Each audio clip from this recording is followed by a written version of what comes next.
বিপিনের একজন বন্ধু আছে, এখান হইতে 2 ক্রোশ দূরে ভাসানপোতা গ্রামে। বন্ধুটির নাম জয়কৃষ্ণ মুখুজ্জে। বয়সে জয়কৃষ্ণ বিপিনের চেয়ে প্রায় 6-7 বড়, কিন্তু ভাসানপোতার মাইনর স্কুলে উহারা দুইজনে এক ক্লাসে পড়িত। জয়কৃষ্ণ বর্তমানে উক্ত গ্রামের সেই স্কুলেই হেডমাস্টারের কাজ করে। বিএ পর্যন্ত পড়াশোনা করিয়াছিল। এমন একজন লোক এখন বিপিনের পক্ষে অত্যন্ত প্রয়োজন হইয়া পড়িয়াছে, যাহার কাছে সব কথা খুলিয়া বলা যায়, না বলিলে আর চলে না। বিপিনের মনের মধ্যে এসব আর চাপিয়া রাখিতে পারে না। তাই পরদিন সে ভাসানপোতায় বন্ধুর বাড়ি গিয়া হাজির হইল। জয়কৃষ্ণ এ গ্রামের বাসিন্দা নয়, তবে বর্তমানে কর্ম উপলক্ষে এই গ্রামের সতীশ কর্মকারের পোড়োবাড়িতে বাহিরের 2টি ঘর লইয়া বাস করিতেছে। স্কুলের ছুটির পর জয়কৃষ্ণ নিজের ঘরে ফিরিয়া উনুন জ্বালাইয়া চা তৈয়ারির জোগাড় করিতেছে। বিপিনকে হঠাৎ এ সময়ে দেখিয়া বলিল, আরে বিপনে যে, আয় আয় বস, কবে এলি রে বাড়িতে?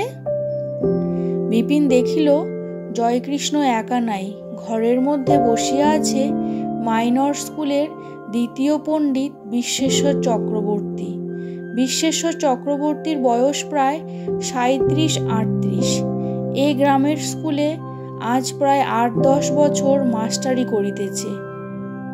থাকে জয়কৃষ্ণের বাসায় অন্য ঘরটিতে, কারণ জয়কৃষ্ণ স্ত্রী পুত্র লইয়া এখানে বাস করে না। বিশ্বেশ্বর চক্রবর্তী উপরওয়ালা হেডমাস্টারের একরকম পাচক ও ভৃত্য উভয়ের কাজই করে। বিনিময়ে জয়কৃষ্ণ তাহাকে খাইতে দেয়। এসব কথা বিপিন জানিত, কারণ সে আরও বহুবার ভাসানপোতায় আসিয়াছে জয়কৃষ্ণের সঙ্গে দেখা করিতে। বলা বাহুল্য, বিপিন ও জয়কৃষ্ণ যখন এই স্কুলের ছাত্র, বিশ্বেশ্বর চক্রবর্তী তখন স্কুলের মাস্টার ছিল না। উহারা পাশ করিয়া বাহির হইয়া যাইবার অনেক পরে সে আসিয়া চাকুরিতে ঢোকে। চা পান শেষ করিয়া বিপিন জয়কৃষ্ণকে ডাকিয়া ঘরের বাহিরে লইয়া গিয়া মানির কথা তাহাকে বলিতে লাগিল। বেশ সবিস্তারেই বলিতে লাগিল। বিশ্বেশ্বর চক্রবর্তী একটু দূরে বসিয়া উৎকর্ণ হইয়া ইহাদের কথা শুনিবার চেষ্টা করিতেছে দেখিয়া বিপিন গলার সুর আরও একটু নিচু করিল। বিশ্বেশ্বর দাঁত বাহির করিয়া হাসিয়া বলিল, আমরা কি শুনতে পাবো না কথাটা ও বিপিন বাবু? এ আমাদের একটা প্রাইভেট কথা হচ্ছে। প্রাইভেট আর কি, কোনো মেয়ে মানুষের কথা তো, বলুন না একটু শুনি। বিশ্বেশ্বর অত্যন্ত আগ্রহের সঙ্গে কথাগুলি বলিল দেখিয়া বিপিন একটু মজা করিবার জন্য কহিল, আসুন না এদিকে, বলছি। তারপর সে এক কাল্পনিক মেয়ের সঙ্গে তাহার কাল্পনিক প্রেম কাহিনী সবিস্তারে শুরু করিল। একবার ট্রেনে একটি সুন্দরী মেয়ের সঙ্গে তাহার আলাপ হয়। মেয়েটির নাম বিজলি। তাহার বাবা ও মায়ের সঙ্গে সে কলিকাতায় মামার বাসায় যাইতেছিল। বিজলি কলিকাতায় মামার বাসায় ঠিকানা দিয়া তাহাকে যাইতে বলে। বিপিন অনেকবার সেখানে গিয়াছিল। বিজলিকে আদর যত্ন করিত, বারবার আসিতে বলিত। একদিন বিপিন তাহার বাপ মাকে বলিয়া বিজলিকে আলিপুর চিড়িয়াখানা দেখাইতে লইয়া যায়। সেখানে বিজলি মুখ ফুটিয়া বলে বিপিনকে সে ভালোবাসে। বিশ্বেশ্বর সাগ্রহে বলিল, এ কতদিনের কথা? তা ধরুন না কেন, বছর 6-7 আগের ব্যাপার হবে। এখন সে মেয়েটি কোথায়? এখন তার বিয়ে হয়ে গেছে, শ্বশুর বাড়িতে থাকে। আপনার সঙ্গে আলাপ আছে? আলাপ আবার নেই, দেখা হয় মাঝে মাঝে তার সেই মামার বাসায়। তখন ভারী যত্ন করে।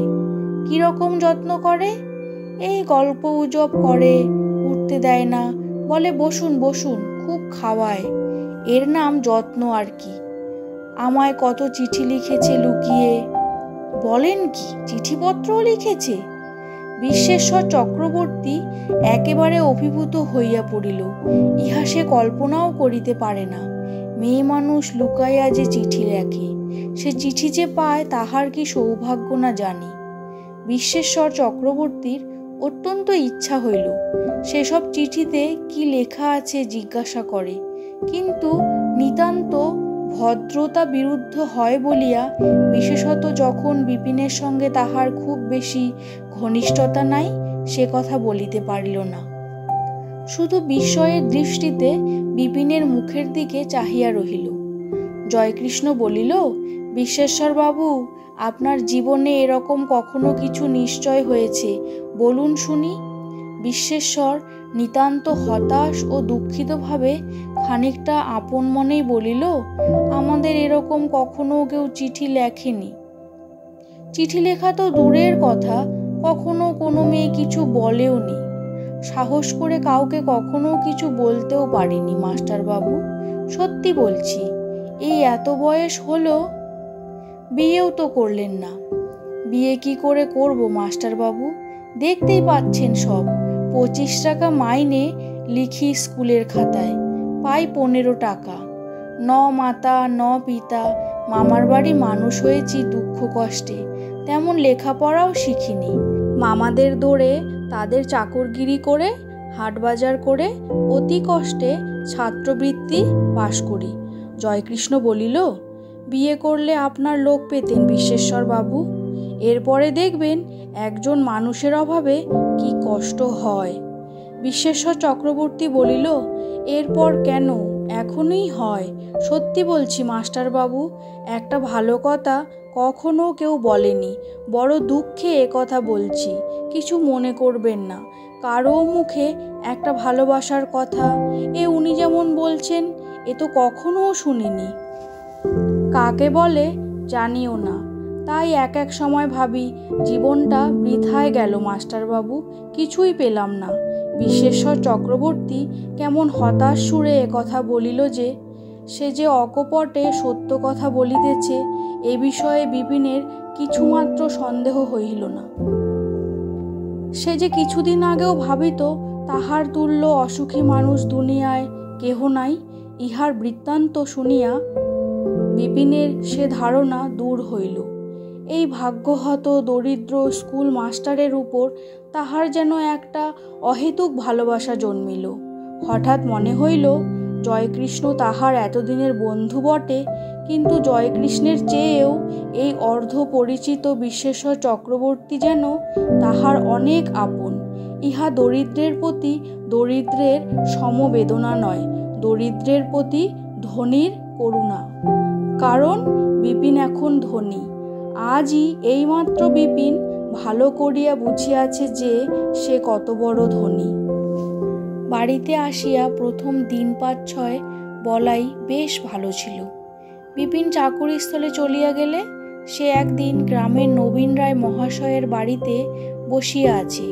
নবীন রায়ের ছেলে বিষ্ণু বলিল, বলাইদা, মাংসের ভাগ নেবে? আমরা উত্তরপাড়া থেকে ভালো খাসি আনিয়েছি, এবেলা কাটা হবে, 7 আনা করে সের পর্তা হচ্ছে। বলাই অতিরিক্ত মাংস খাওয়ার ফলেই অসুখ বাঁধাইয়াছিল। মাংস খাওয়া তাহার বারণ আছে এবং দাদা বাড়ি থাকার জন্যই সে বিশেষ কিছু বলিতেও সাহস করে নাই। কিন্তু এখন আর সে ভয় নাই। মনোরমা বারণ করিয়াছিল, বলাই বৌদিদিকে তত আমল দেয় না, ফলে তাহার মাংস খাওয়া কেহ বন্ধ করিতে পারিল না। 2-3 দিনের মধ্যে বলাই আবার অসুস্থ হইয়া পড়িল। বিপিন অসুখের খবর পাইয়াও বাড়ি আসিতে পারিল না। জমিদার অনাদিবাবু কিস্তির সময় ছুটি দিতে চাইলেন না। দিন 20 পরে বিপিন বাড়ি আসিয়া দেখিল বলাই একটু সুস্থ হইয়া উঠিয়াছে। বলাই বাড়ির সকলের হাতে পায়ে ধরিয়া দাদাকে মাংস খাওয়ার কথা বলিতে বারণ করিয়া দিয়াছিল। সুতরাং বিপিনের কানে সে কথা কেহ তুলিল না। বিপিন একদিন থাকিয়াই চলিয়া গেল। বলাই আবার কুপথ্য শুরু করিয়া দিল, কখনো লুকাইয়া, কখনো বা বাড়ির লোকের কাছে কান্নাকাটি করিয়া, আবদার ধরিয়া। মাস 2 এইভাবে কাটিবার পরে বিপিন 5-6 দিনের ছুটি লইয়া বাড়ি আসিল। তাহার বাড়ি আসিবার প্রধান কারণ পৈতৃক আমলের ভাঙা চণ্ডীমণ্ডপটি এবার খড় তুলিয়া ভালো করিয়া ছাইয়া লইবে। এই সময় ভিন্ন খড় কিনিতে পাওয়া যাইবে না পাড়াগায়ে। বাড়ি আসিয়া প্রথমেই বলাইকে দেখিয়া বিপিনের বাড়ি আসিবার আনন্দ উৎসাহ এক মুহূর্তে নিবিয়া গেল। এ কি চেহারা হয়েছে বলাইয়ের! চোখ মুখ ফুলিয়াছে, রং হলদে, পায়ের পাতাও যেন ফুলিয়াছে মনে হইল। অথচ নেফ্রাইটিসের রোগী দিব্য মনের আনন্দে নির্বিচারে পথ্য অপথ্য খাইয়া চলিয়াছে। বিপিন কাহাকেও কিছু বলিল না। তাহার মন ভয়ানক খারাপ হইয়া গেল ভাইটার অবস্থা দেখিয়া। সেবার কিছু সুস্থ দেখিয়া গিয়াছিল, কোথায় সে ভাবিতেছে এবারে গিয়া দেখিবে ভাইটি বেশ সারিয়া সামলাইয়া উঠিয়াছে। সারিয়া ওঠা তো দূরের কথা, রানাঘাট হাসপাতালে সেবার লইয়া যাওয়ার পূর্বে যা চেহারা ছিল তাহার চেয়েও খারাপ হইয়া গিয়াছে। 2 দিন পরে বিপিন নদীর ধারে মাছ ধরিতে যাইবে। বলাই বলিল, দাদা আমিও যাব তোমার সঙ্গে, বলো তো যুগিপাড়া থেকে আর 2খানা ছিপ নিয়ে আসি। বলাই উঠিয়া হাঁটিয়া খাইয়া দাইয়া বেড়াইত বলিয়া বাড়ির লোক হয়তো ভাবে, তবে অসুখ এমন কঠিন আর কি। কারণ পাড়াগাঁয়ের ব্যাপার এই যে শয্যাশায়ী এবং উত্থান শক্তিরহিত না হওয়া পর্যন্ত কাহাকেও অসুস্থ বলিয়া ধারণা করিবার মতো বুদ্ধি সেখানে খুব কম লোকেরই আছে। মাছ ধরিতে গিয়া 2 জনে নদীর ওপারে গিয়া বসিল, কারণ এপারের জলে শ্যাওলার দাম বড় বেশি। 4 করিয়া ছিপ ফেলিয়া বিপিন বলিল, বলাই একটু তামাক শাস্ত কলকেটায়, আর মাঠ থেকে একটু গোবর কুড়িয়ে নিয়ে আয়, বড্ড চিংড়ি মাছ জ্বালাচ্ছে, একটু ছড়িয়ে দি। বলাই বলিল, দাদা গোবর দিলে চিংড়ি মাছ বেশি করে আসবে। তুই তো সব জানিস, দে আগে তামাকটা সেজে। বেলা পড়িতে বেশি দেরি নাই। অনেকক্ষণ বিপিন ছিপ ফেলিয়া এক মনে বসিয়া আছে। বলাইও তাহার পাশে কিছু দূরে ছিপ ফেলিয়াছে। উভয়ের ছিপের ফাতনা নিবাত নিষ্কম্প প্রদীপের মতো স্তব্ধ। হঠাৎ বিপিন মুখ তুলিয়া ভাইয়ের দিকে চাহিতেই দেখিল বলাইয়ের চোখ ছিপের ফাতনার দিকে নাই। সে গভীর মনোযোগের সঙ্গে এক দৃষ্টে ওপারের দিকে চাহিয়া আছে। চাহিয়া চাহিয়া কি যেন দেখিতেছে। কি দেখিতেছে বলাই? বিপিন কৌতূহলী হইয়া ভাইয়ের দৃষ্টি অনুসরণ করিয়া ওপারের দিকে চাহিল। সঙ্গে সঙ্গে তাহার বুকের মধ্যে ছ্যাদ করিয়া উঠিল। সে এতক্ষণ লক্ষ্য করে নাই ওপারেই চটকাতলার শ্মশান।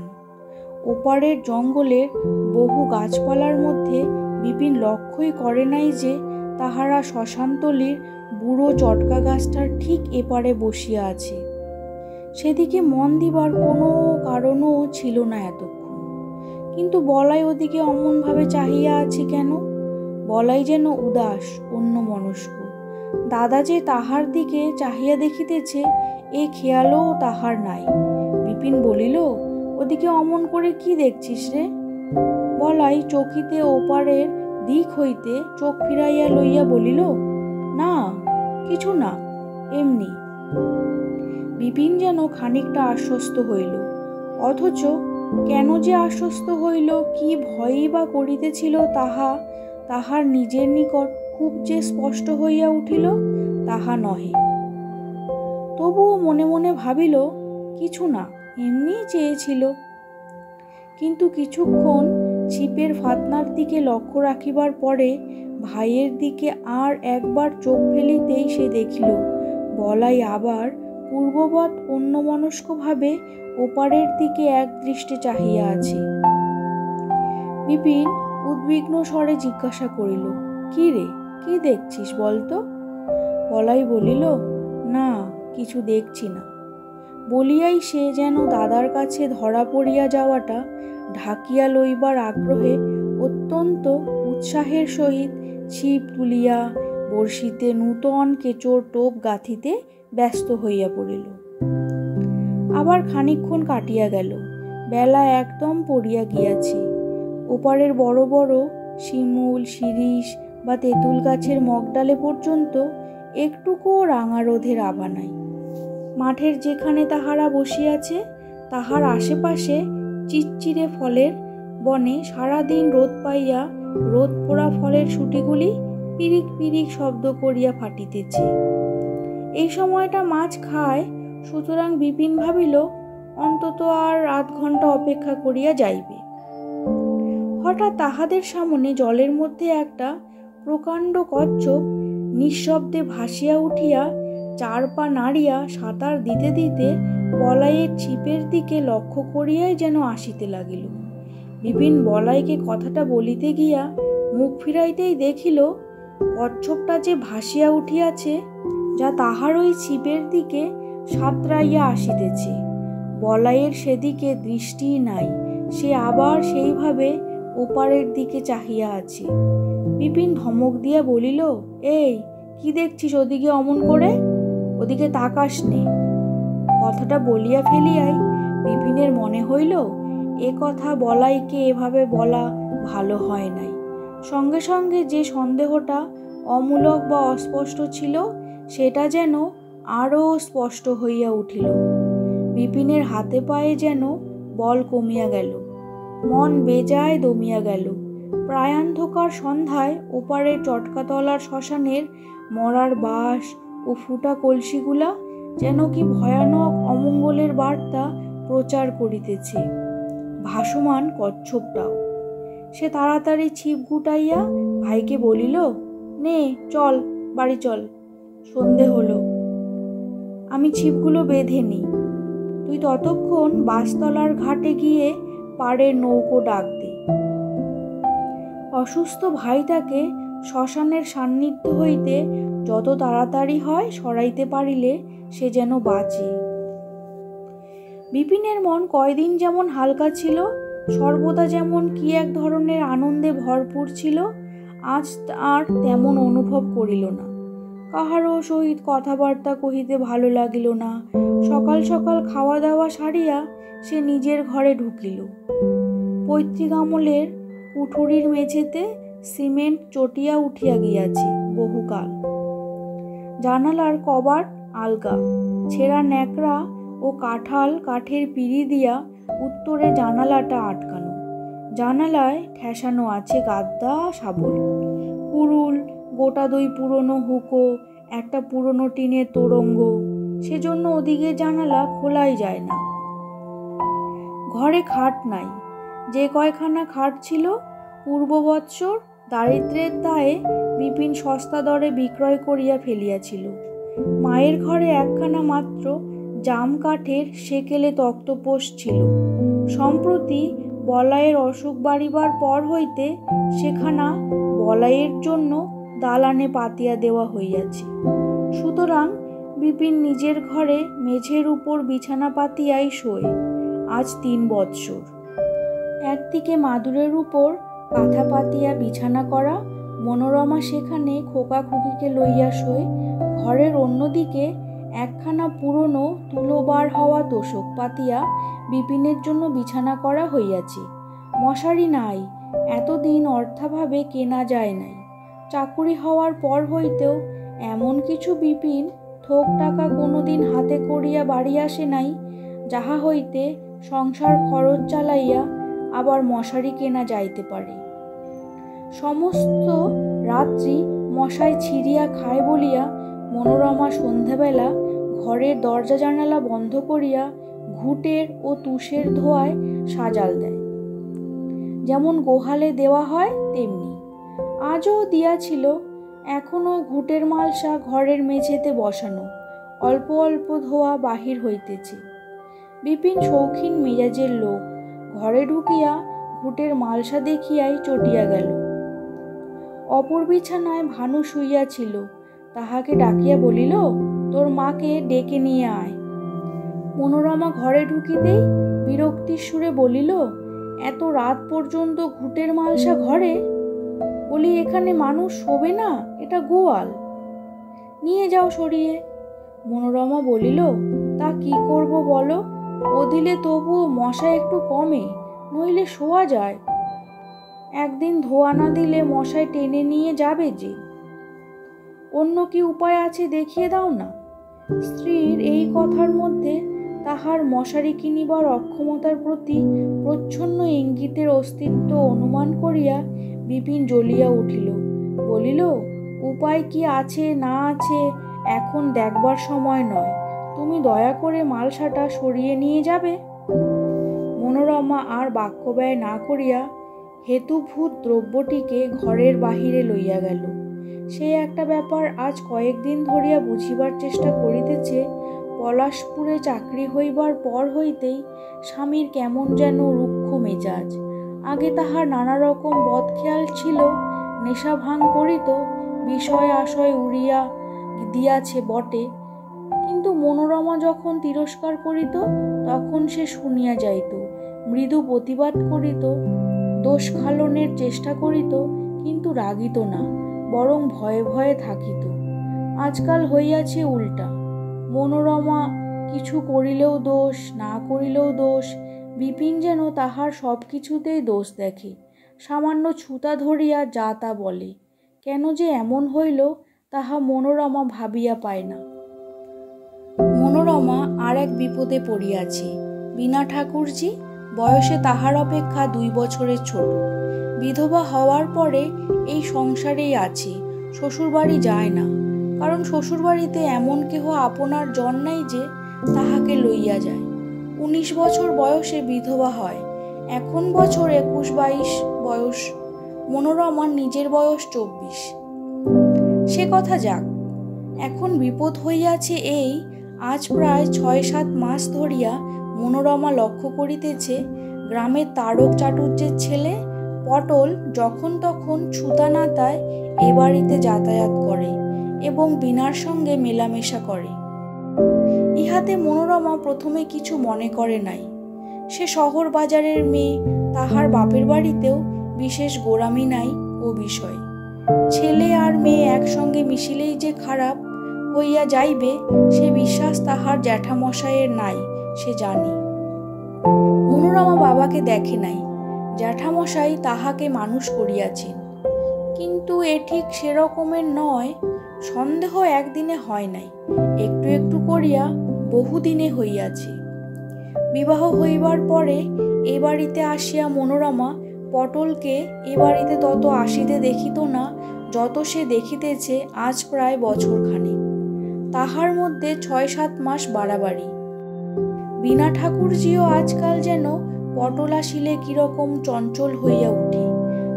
রাঁধিতে বসিয়াছে হয়তো, পটলের গলার স্বর শোনা গেল দালানে, শাশুড়ির সঙ্গে কথা কহিতেছে। এদিকে বীণা হয়তো 1 ঘন্টার মধ্যে রান্নাঘর হইতে বাহির হয় নাই। কোনো না কোনো ছুতা খুঁজিয়া সে রান্নাঘর হইতে বাহির হইবেই। দালানে যাইয়া পটলের সঙ্গে খানিকটা কথা কহিয়া আসিবেই।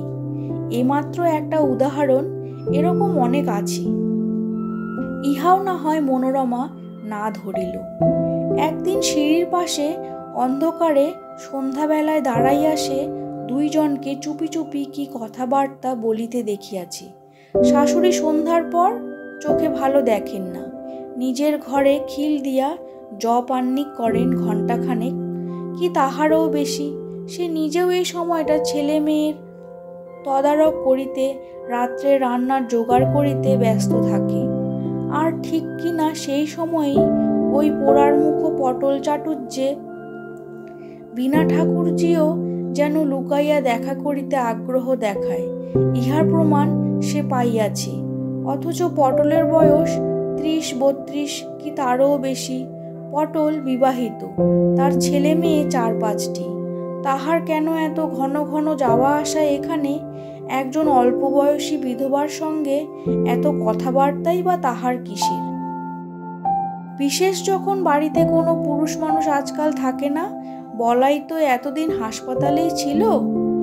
শাশুড়ি চোখে দেখেন না, তাহার থাকা না থাকা দুইই সমান। বীণা ঠাকুরজির সঙ্গে এ কথা কহিয়া কোনো লাভ নাই। মেয়ে মানুষের মন দিয়া মনোরমা তাহা বুঝিয়াছে। বীণা কথাটা উড়াইয়া দিবে, অস্বীকার করিবে, পরে রাগ করিবে, ঝগড়া করিবে। শাশুড়িকে বলিয়াও কোনো লাভ নাই, তিনি অত্যন্ত সরল। বিশ্বাস করিবেন না, বিশেষ করিয়া তিনি নিরেট ভালো মানুষ। তাহার কথা ঠাকুরজি শুনিবেও না, বরং বৌদিদির কথা শুনিলেও শুনিতে পারে, কিন্তু মার কথা সে গায়ে মাখিবে না। অতিরিক্ত আদর দিয়া শাশুড়ি বিনা ঠাকুরজির মাথাটি খাইয়াছেন। মনোরমার ইচ্ছা ছিল বিপিনকে কথাটা বলিবার, কিন্তু স্বামীর মেজাজ আজকাল যেন সর্বদাই চটা। এ কথা বলিলে যদি আরও চটিয়া যায়, মনোরমাকেই গালাগালি করে, এজন্য তাহার ভয় করে কথাটা পাড়িতে। মনোরমা সংসারী ধরনের মেয়ে, তাহার সমস্ত মন প্রাণ সংসারে পড়িয়া থাকে। জ্যাঠামশাই যখন তাহার বিবাহ দেন এ বাড়িতে, তখন ইহাদের অবস্থা সচ্ছল ছিল। শ্বশুর চোখ বুজিতেই সব গেল। স্বামীকে বুঝাইয়া বলিবার বয়স তখন হয় নাই মনোরমার। স্বামী বিষয় আশয় উড়াইয়া দিয়া এমন অবস্থা করিল সংসারের, যে অমন দুর্দশার অভিজ্ঞতা কখনো ছিল না অবস্থাপন্ন গৃহস্থের মেয়ে মনোরমা। তাহার জ্যাঠামশাই একজন অবসরপ্রাপ্ত সাব্বজ। জ্যাঠতুতো ভাইয়েরা কেহ উকিল, কেহ ডাক্তার। জ্যাঠামশাই যখন বারাসতের মুন্সেফ, তখন এখানে তাহার বিবাহ দেন। সে শুধু বিনোদ চাটুর্যের নাম ডাকের জোরে। তখন ভাবিয়াছিলেন পাড়াগাঁয়ের সচ্ছল গৃহস্থের ঘর ভাইজি সুখেই থাকিবে। মনোরমার গায়ে গহনা কম দেন নাই জ্যাঠামশাই বিবাহের সময়। তাহার কিছুই অবশিষ্ট নাই, 2 গাছা রুলি ছাড়া। পাছে কেহ কিছু মনে করে বলিয়া মনোরমা বাপের বাড়ি যাওয়াই ছাড়িয়া দিয়াছে। এত করিয়াও স্বামীর মন পাইবার জো নাই, সবই তাহার অদৃষ্ট। শাশুড়ির বাতের বেদনা আছে। খাওয়া দাওয়া সারিয়া সে শাশুড়ির ঘরে তাপ সেক করিতে লাগিল। বিপিনের মা পুত্রবধূকে অত্যন্ত ভালোবাসেন। মনোরমা যেভাবে শাশুড়ি সেবা করে, বিনার নিকট হইতেও তিনি তাহা পান না। যদিও একথা বলা চলে না যে বিনা মায়ের সম্বন্ধে উদাসীন, বিনা নিজের ধরনে মায়ের যত্ন করে। সে সংসার তেমন করিয়া কখনো করে নাই। অল্প বয়সে বিধবা হইয়াছে, ছেলেপুলে নাই, মনে প্রাণে সে যেন এখনো অবিবাহিতা বালিকা। তাহার ধরন ধারণ বালিকার মতোই, গোছালো গাছালো সংসারী ধরনের মেয়ে সে কোনো কালেই নয়, হইবেও না। মেয়ের উপর বিপিনের মায়ের অত্যন্ত দরদ। ছোট মেয়ের উপর মায়ের যেমন স্নেহ থাকে, তেমনি বিপিনের মা বোঝেন বিনার জীবনের শূন্যস্থান তিনি কোনো কিছু দিয়াই পুরাইতে পারিবেন না। এখনও সে ছেলে মানুষ, ঠিক মতো হয়তো বোঝে না তাহার কি হইয়াছে, কিন্তু যত বয়স বাড়িবে, মা চলিয়া যাইবে, মুখের দিকে চাহিবার কেউ থাকিবে না। তখন সে নিজের স্বামী পুত্রহীন জীবনের শূন্যতা উপলব্ধি করিবে। তারপর যতদিন বাঁচিবে, সম্মুখে আশাহীন, আনন্দহীন ধুধু মরুভূমি। তাহার মধ্যবয়সের যে শূন্যতা পুরিবে কিসে? তবুও যে 2 দিন হতভাগী নিজের অবস্থা বুঝিতে না পারে, সে 2 দিনই ভালো। তাছাড়া কি সুখের মধ্যেই বা সে এখন আছে? মা মধ্যে মধ্যে তাহাও ভাবেন। বিনা শ্বশুরবাড়ি হইতে আনিয়াছিল খানকতক সোনার গহনা ও নগদ 150 টাকা। বিপিন ব্যবসা করিবে বলিয়া বোনের টাকাগুলি চাহিয়া লইল। অবশ্য তাহার উদ্দেশ্য ভালোই ছিল, কিন্তু টাকা বাকি পড়িয়া মুদিখানার দোকান ডুবিয়া গেল। বিনা টাকাগুলিও ডুবিল সেই সঙ্গে। ইহার পর বিনার 2 খানা গহনা বিপিন চাহিয়া লইয়া বিক্রয় করিয়া বলাইকে লাঙল গরু কিনিয়া দিয়াছিল চাষবাসের জন্য। তখন সংসারের ভয়ানক দুরবস্থা যাইতেছিল। সকলে পরামর্শ দিল, জমি এখনো যাহা আছে নিজেরা লাঙল রাখিয়া চাষ করিলে ভাতের ভাবনা হবে না। বলাইও ধরিল, দাদা আমাকে লাঙল গরু করে দাও, সংসারের ভার আমি নিচ্ছি। বিপিন স্ত্রীকে বলিল, ওগো শোনো একটা কথা, বিনাকে বলো না ওর হাড় গাছাটা দিতে। আমি এখন বেচে বলাইকে গরু কিনে দিই, তারপর বিনাকে আবার গড়িয়ে দেব। মনোরমা বলিল, তুমি বেশ মজার মানুষ তো, একবার ওর 150 টাকা নিলে আর উপুর হাত করলে না, আবার চাইছো গলার হার। ওর ওই সামান্য ব্যাঙের আধুলি পুঁজি শেষে ওকে কি পথে দাঁড় করাবে? আমি ও কথা বলতে পারবো না। অগত্যা বিপিনই গিয়া বিনাকে কথাটা বলিল। তোর কোনো ভাবনা নেই আমি যতদিন আছি। বলাইকে লাঙল গরু কিনে দিই ওই হাড় গাছটা বেচে, তারপর তোকে গড়িয়ে দেবো। এরপরে তোর আগের টাকাটাও আস্তে আস্তে শোধ দেবো। কিছু ভাবিস নি তুই। বিনা বলিল, আমার আবার ভাবা ভাবি কি? হাড় দরকার হয় নাও না, তবে বলে দিচ্ছি বাবার আমলে যেমন গোলা ছিল অমনি গোলা তুলতে হবে, কিন্তু বাইরের উঠোনে।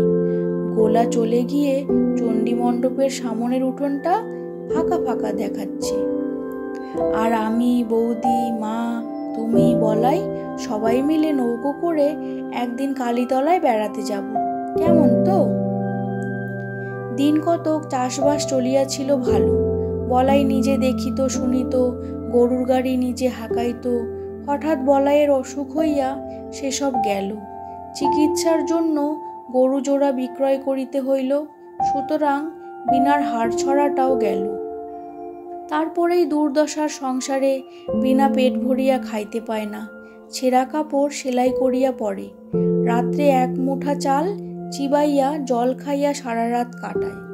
ছেলে মানুষ, একটা স্বাদ নাই, আহ্লাদ নাই। মা হইয়া তিনি সবই তো দেখিতেছেন। বিনা টাকা বা গহনার জন্য কখনো দাদাকে কিছু বলে নাই, তেমন মেয়ে সে নয়।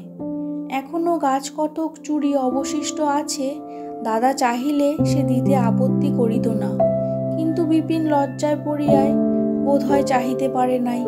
বিনার কি হইবে ভাবিয়া তাহার রাত্রে ঘুম হয় না। তিনি নিজের ঘরে নিজের বিছানায় বিনাকে বুকে করিয়া শুইয়া থাকেন। বিনা যে এখনো কত ছেলে মানুষ আছে ইহা তিনি ভিন্ন আর কে বোঝে। স্বামীর ঘর কয়দিন করিয়াছিল সে, তখন তাহার বয়সই বা কত। এক এক দিন তিনি একটু আধটু রামায়ণ মহাভারত শুনিতে চান, নিজে চোখে আজকাল তেমন দেখিতে পান না রাত্রে। মনোরমা যদি অবসর পায় সেই আসিয়া পড়িয়া শোনায়, নয়তো বিনাকে বলেন, বৌমা আজ ব্যস্ত, একটুখানি বই পড়তো বিনা।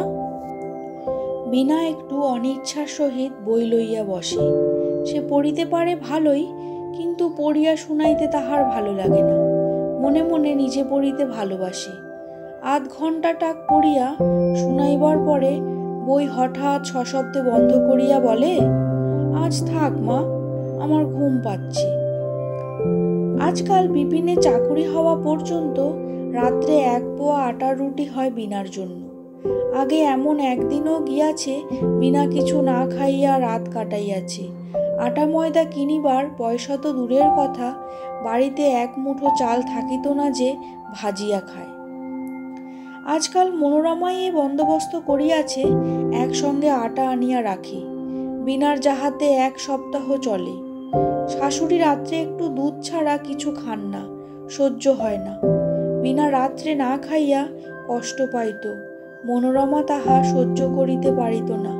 সে অত্যন্ত গোছালো সংসারী মানুষ, তাহার সংসারে কেহ কষ্ট পায় ইহা সে দেখিতে পারে না। তবে আজকাল আবার বলাইয়ের অসুখ হইয়া মুশকিল বাঁধিয়াছে। বিনার জন্য তোলা আটায় তাহাকেও রুটি করিয়া দিতে হয় রাত্রে, অথচ বেশি করিয়া আনিবার পয়সা নাই। বিপিন যে টাকা পাঠায় তাহাতে সব দিকে সংকুলান হওয়া দুষ্কর। বেশি পয়সা চাহিলেও বিপিন দিতে পারে না। মনোরমা যেভাবে সংসার গুছাইয়া রাখিতে চায়, নানা কারণে তাহা ঘটিয়া উঠে না। সবাই সুখে থাকুক, মনোরমা সেদিকে অত্যন্ত নজর। পটলের সহিত বিনার মেলামেশা ঠিক এই কারণেই তাহার মনে উদ্বেগের সৃষ্টি করিয়াছে। কি হইতে কি হইবে, সংসারটি ওলট পালট হইয়া যাইবে মাঝে পড়িয়া।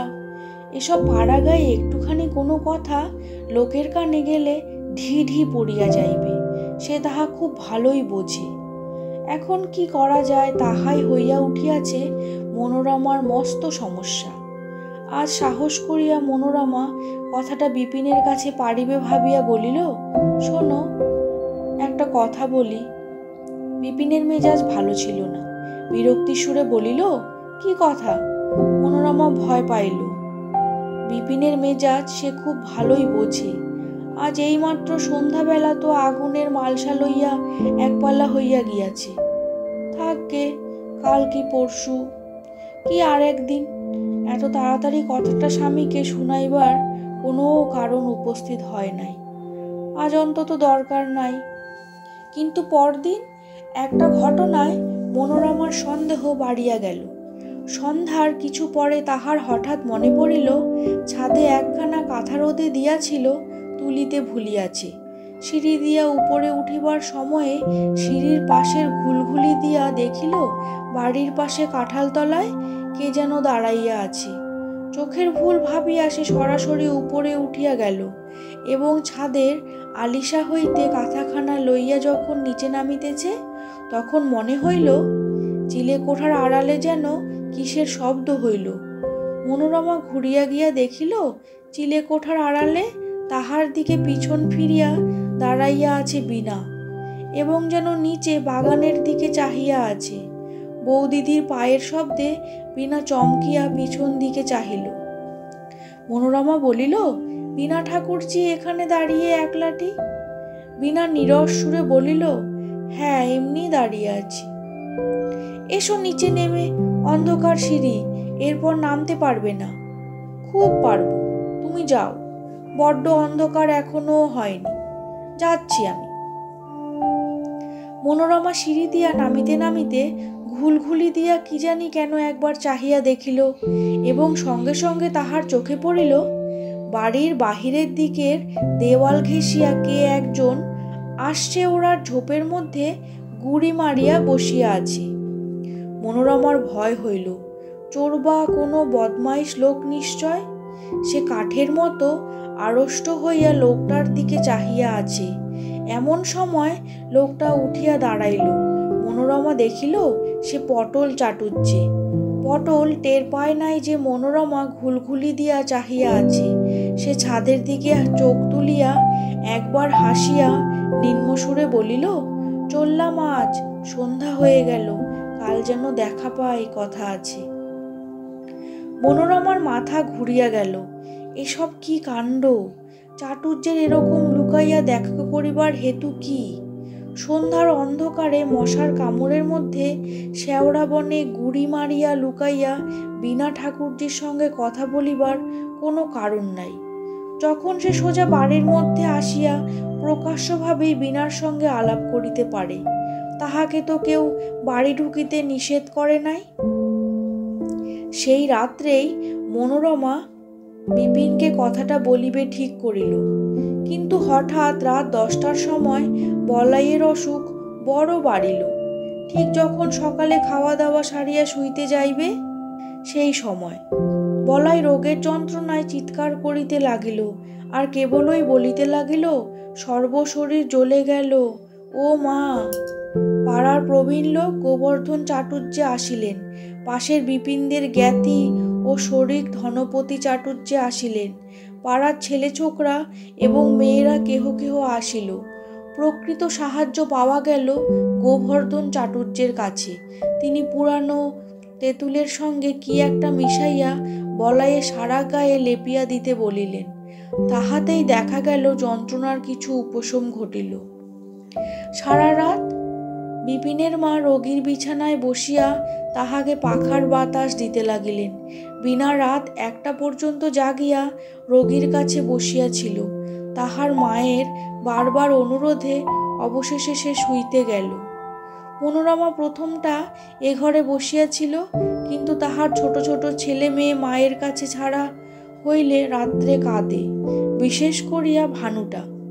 বিপিনের মা বলিল, বৌমা, তুমি ছেলেদের নিয়ে শোওগে, তবুও ওরা একটু চুপ করে থাকবে। সবাই মিলে চেঁচালে বাড়িতে তিষ্ঠনও যাবে না, তুমি উঠে যাও। বিপিন একবার করিয়া একটু শোয়, আবার একটু রোগীর কাছে এসে বসে। এইভাবে রাত কাটিয়া গেল।